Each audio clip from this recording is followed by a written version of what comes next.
All right, we are streaming, we are live. We have got some absolutely crazy stuff to talk about today. I feel illfully prepared for what we're going to talk about. I put hours into the research today, and I still feel I've only just hit the tip of the iceberg and scratched the surface on all of this. So I think rather than talk too much, I want to jump straight into a couple of these articles and just show you what is going on right now. It's unbelievable, especially if you're in the UK. So this is how it started. Let me give you a bit of context. We had this new data protection, which, you know, whenever they use protection, it means the complete opposite of protection. And everyone talked about it. There was all of these reports, there was open letters to try and stop this bill because it was all about children's safety. But actually, when you read the documentation, you read the reports and you read the bill, and I've got to say, the bill is hundreds of pages long, so I haven't read the whole thing, but I've read a good chunk of it. It's nothing to do with protecting children. It's all to do with selling the data of children, not just the data, but also their biometric data. And now parents are starting to find out about this, and a lot of them are absolutely horrified. So this is the first thing we're going to, in fact, you know, there's so much news I need to catch you up on today that I don't even know where to start. I've literally got about a dozen articles and stories and stuff here that I need to touch upon. But on my desktop, I must have about 50 stories, all good and that warrant a stream and to talk about to catch you up on everything that's going on. I mean, it's like we're in the Matrix or something at the minute with all these things going on. Twilight Zone. It's just ramping up. All of this data protection, which again is the opposite. It's unbelievable, all the things that are happening. So this is how it all started, where there was all these, everyone was talking about this controversial data protection bill. We're also going to talk about debanking as well today, if we get time to go on to the debanking and what's happened here. It's unbelievable. So we've had then the Secretary of State for Science, Innovation and Technology was urged to ditch this bill because it was going to not protect kids but expose them to a lot of concerning things. Protection principles, lowering standards of obligations of lawfulness, fairness and transparency, purpose limitation, data minimization, accuracy, storage, all of these things that they were talking about have now come to pass. Let me show you a couple of these. So what they're saying is now this government new spying powers as well will breach all of our human rights. So we've got to talk about this in a moment. I want to just make sure we cover, though, everything that's happening with this new bill. And I thought it was funny. I went through some of this. It says, His Most Excellent Majesty, the Lord's spiritual and temporal. I'm like, what is all of this? Grand Worshipful Master who passed the bill. I'm like, what? Grand Worshipful Master? What on earth is all of this stuff? I mean, look at this. I'm scrolling down. Look how big this bill is.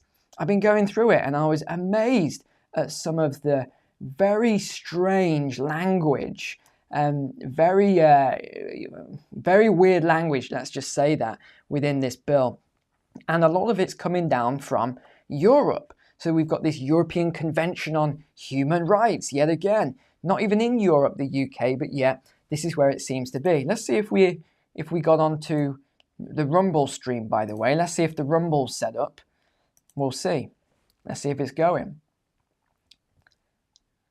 Is it going? Not sure. Let's come back to that.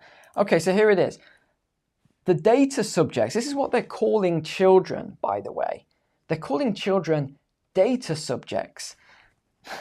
Unbelievable. The changes in Schedule A1 that would permit targeted political marketing at children aged 14 to 18 may open the floodgates to send children a deluge of email, direct, and misinformation to their inboxes and phones, including political extremism, with no fact-checking or oversight, since political ads are not overseen by the Advertising Standards Association. So what we've got is a lot of stuff from the left, a lot of stuff from the right. Obviously, the left are concerned with right-wing politics being targeted, and they call this extremism, as we talked about yesterday. Anything on the right is extremism, and then the ones on the left don't want, then the ones on the right don't want the kids seeing the stuff on the left, what they call woke ideology. So this is what we've had Director of Defend Digital Me has said. This bill undermines the very essence of what data protection law is for. And I completely agree with her. I've read this. It is the opposite. So when you see protection, it's like 1984. You just got to flip the word around. We do not send our children to be walking, talking AI training data sets, which is what this is about, by the way. It is an AI training data set, what they're doing in schools. And respect for our privacy and data rights must not be scrapped so that companies can treat us as that. Our personal data is the story of our lives, not a product to be privatized, and our children are not for sale. Absolutely. The introduction of many common EdTech tools, this is what it's called, EdTech. It's like, have you seen these new shows coming out with, we talked yesterday, Fallout. There's this new show, let me just jump in a second. There's this new show called Fallout, right? And it's on Amazon. And it's all about this, it's called Vault Tech. And it's this, there was a nuclear fallout event, everyone's living underground, and then you find out that they did it themselves and all this crazy stuff, and they want to live in these vaults, and then you look at all the stuff that's happening with these underground bunkers at the moment, and all these famous people who are buying these bunkers, and then you've got all these interviews on, I've seen them on all the different platforms, of the people that are building these underground bunkers, and they're all saying, there's a 2-year waiting list, there's a 3-year waiting list. I've got some of the most famous people in the world, I'm building bunkers, all these bunkers are connected, and you're like, what is going on here with all this? I mean, this is madness, all the stuff that's going on. So anyway, we have all these, the same called EdTech. You've got like, whenever you see the word tech behind it, look who's behind it and watch some of the videos I did on this, and you'll see that it's all very strange. It's the same sort of people behind all of them. So one will be called EdTech, one will be called something tech, food tech, blah, blah, blah. So what are they saying then? The school setting means opening the door into a child's life to hundreds, often thousands of strangers who may influence a child's experience, behaviors, learning, and development through interactions with companies and their affiliates as they market, track, and measure pupils through data analytics. Parents have lost track of their family's digital footprint created in school by the end of the first year of state education. Well, look into that a little bit more. So they did a review, and they said that the 94% had no communication policy for school leavers to tell them how their personal data will be retained. And there was a poll of 1,004 parents of state school age children said they'd not been informed by the Department of Education about any of this stuff. 81% of parents agreed that parental consent should be required for a child's special education needs data is shared. So this is all the stuff that we have got. And by the way, there's loads of this. There's all of these. I think there was, let's see how many people actually appealed to this. This was, I think there's 200,000 people that have signed this now. So you can actually sign the bill. There is a bill. And what does the Data Protection and Digital Information Bill mean for UK? Who wrote this? Peter. Is that Peter? The Data Protection Bill is the first major piece of data, again, opposite, protection. By this, it's called a protection regime. Again, look at the language being used in all of this. Align with the European Union. The UK is not part of the European Union, so I don't know why it needs to align with the European Union. The EU has already questioned the UK regarding the intrusive nature of this Act, the 2016 Act. So again, the EU, remember, it's all one big game. They are all connected. They're now dictating how the UK should be doing all of this stuff. Are we on Rumble? Yes, we are. We're on Rumble now. This is good. Okay, so we're streaming. We're good. We're set up there. Okay, I want to talk about the next thing then, which is the debanking scandal here. So this is unbelievable. This has just come out today, all of this stuff. The debanking, by the way, they've got to put the military image into every single story at the moment. And you know why this is. Again, we've talked about this. They are getting you ready. Get your boots on, ladies and gents. They're getting everyone ready. So this is what they're talking. One particular issue that this lady, again, she's talking about was debanking. During our investigation, we found more than 140,000 small business accounts were closed in the last year alone. By the way, mine was made up 3 of these.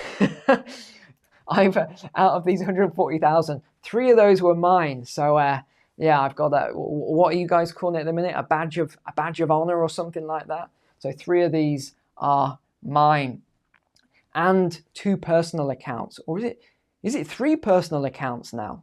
I've got another one that's being closed at the minute. That is a Barclays. I've been debanked by Barclays just recently. It's unbelievable. So I'm down to a couple of bank accounts now. They're all debanking me, but don't worry, we always have backups for this stuff.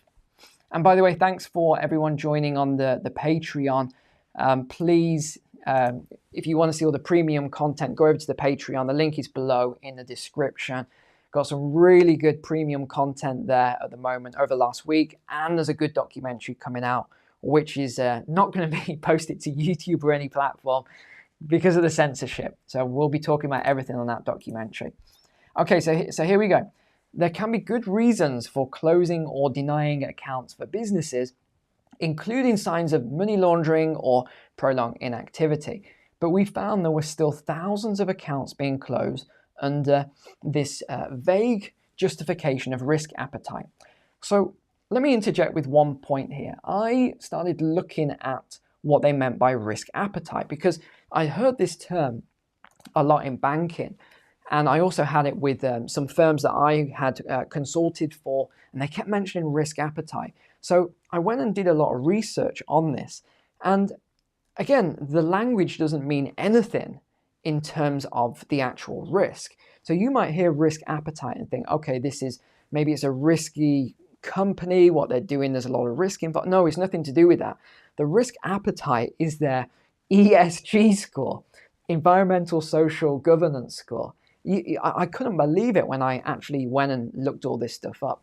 So what they're doing is they're debanking all of these companies that they feel are not, on board with all the, this new ideology in the world, and they're not woke enough as a company, right? So if they don't do all of this stuff, tick all of these boxes, okay, let me tick this box, let me tick that one. If they're not doing all these box ticking, then they're getting debanked. Their score is too low on the ESG, meaning it's too high on the risk level.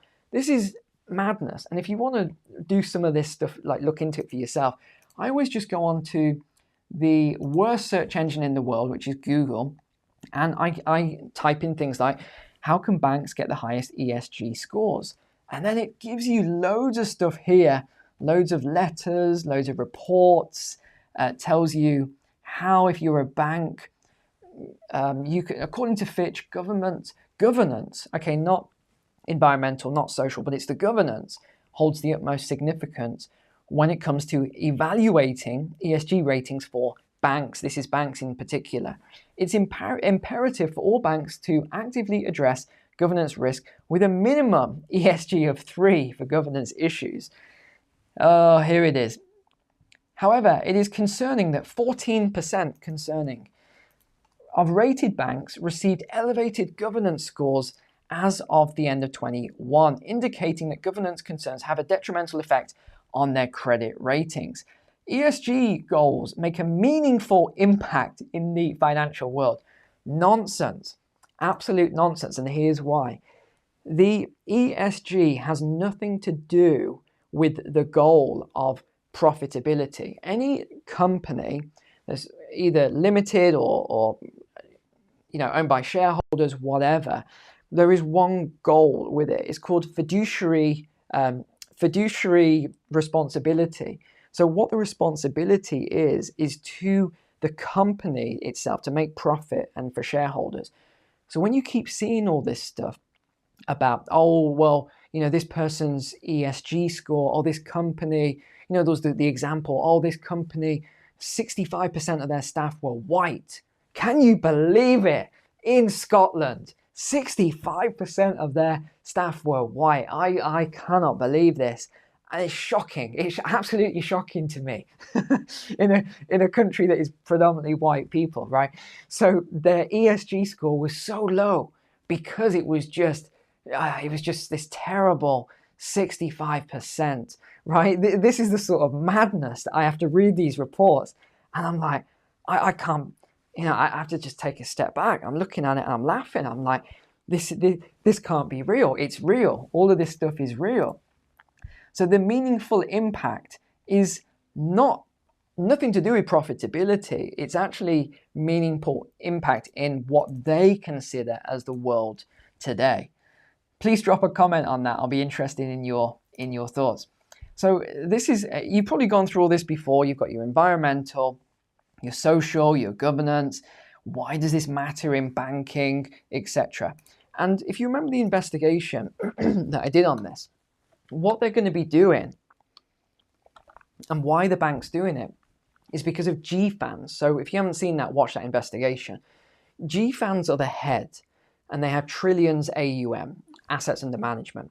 So they dictate to the banks who the banks can lend to. If the banks don't do it properly, then they don't become members of GFANs. They don't get the right score, they don't get the right credit lines, they don't get all this other stuff. So what happens is the banks then have to pass this on to the company. So they start with the big companies, Pareto's law, 80-20 principle. So they're passing it on to the big companies, and then the big companies are going to be passing it down 25, 26, if they haven't already started already, via the distribution chain. So if you're a supplier to a bigger company, if your score isn't correct, you could again be debanked, you might not get the contract.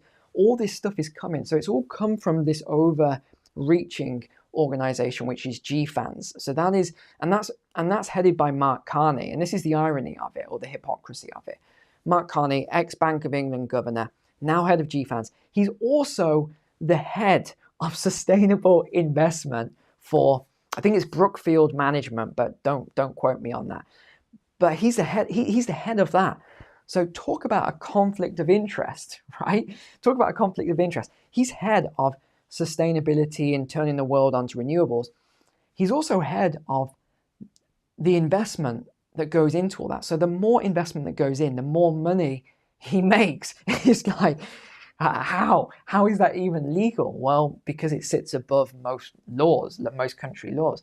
It's pretty crazy the way all of this is going. So if you want to know more about this, you can go through all these articles. We just had this PwC. What did they say? Neglecting ESG can result in reputational damage and or legal exposure.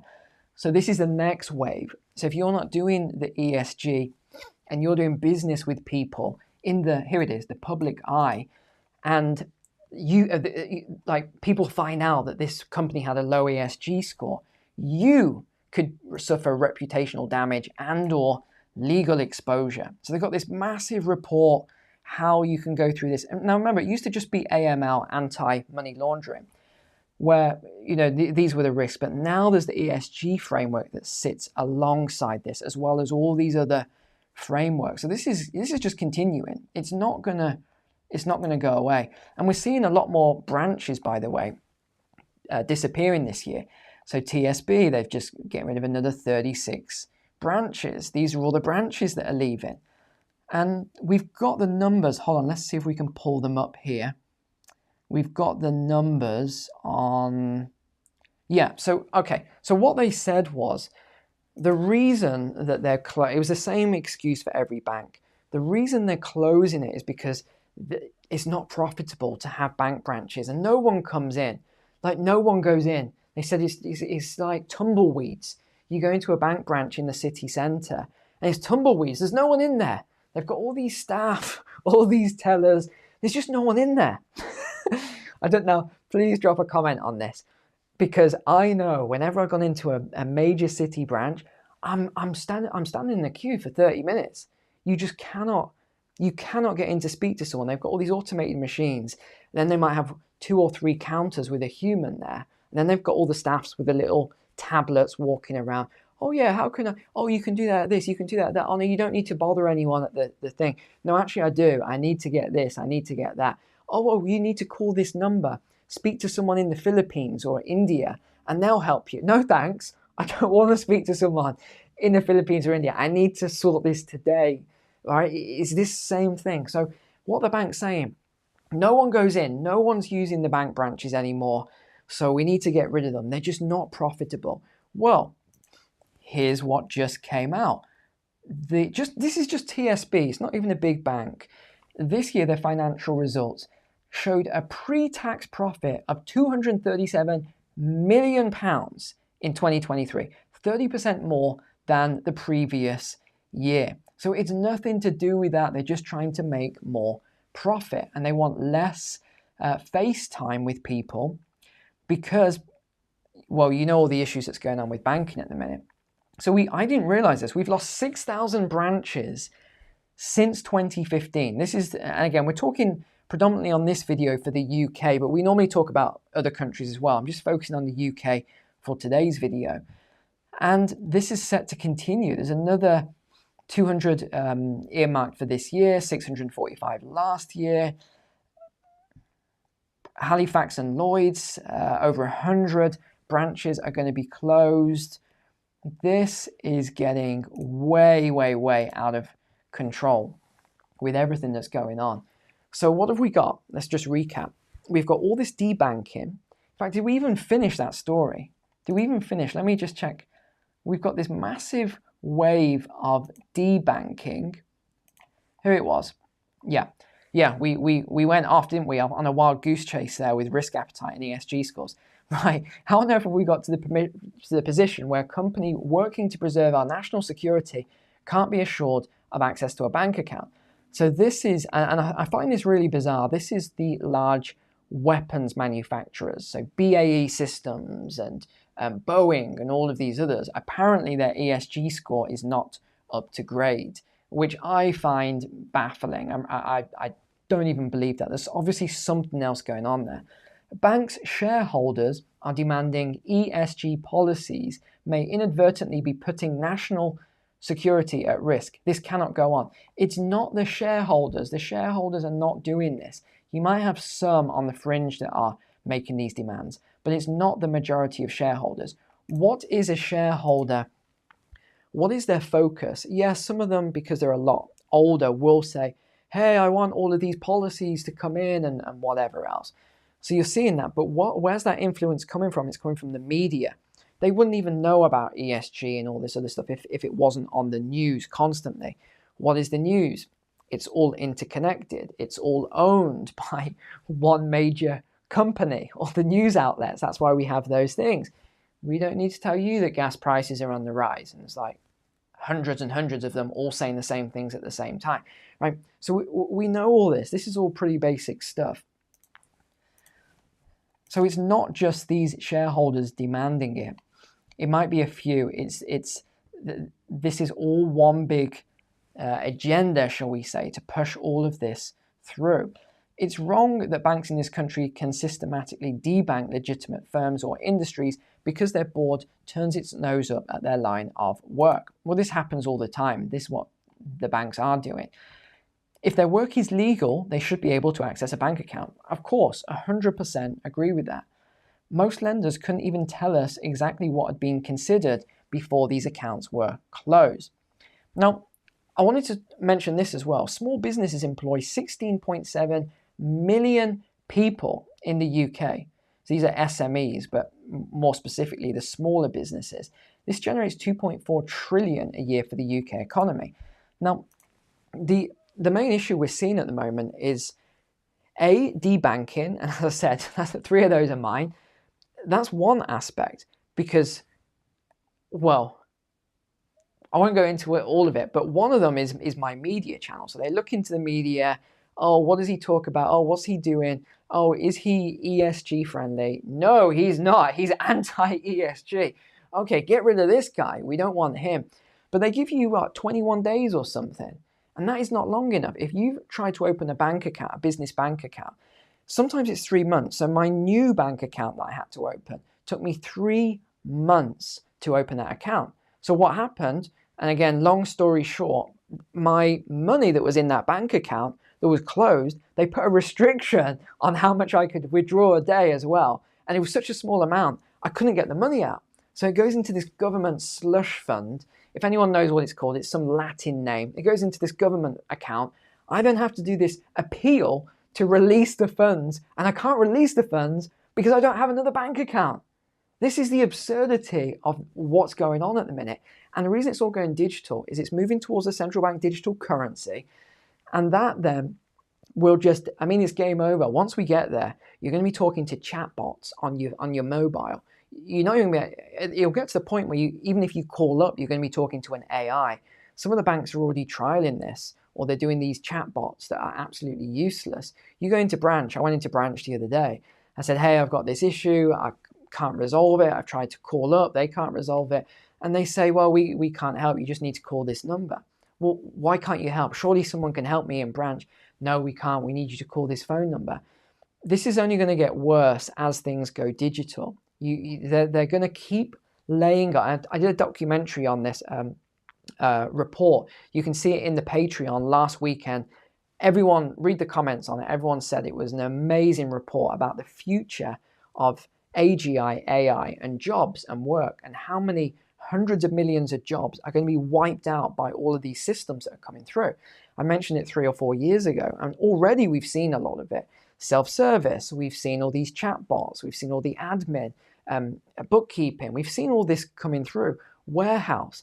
I remember when people said I was crazy for saying that warehouse robots would be here by 2024. They're here. Look at what Amazon's doing now. They're rolling out these warehouse robots, all these repetitive tasks. All these local governments and councils in the UK, yeah, come on Amazon, bring this huge warehouse to our region. It's going to make all these jobs. I'm like, are these guys not up to speed on what's going on? These huge warehouses, tax-free, all these grants, and then there's like a handful of robotics engineers in there looking after these robots. This is the way it's going. But you know what? I could talk forever about all this stuff. I don't want to go on forever with you guys. I hope you enjoyed the stream. If you did, drop a comment below. Come over to the Patreon. We got a forum. We got loads of good content, and it's uncensored as well. All right, take care. God bless you all. I'll see you next time.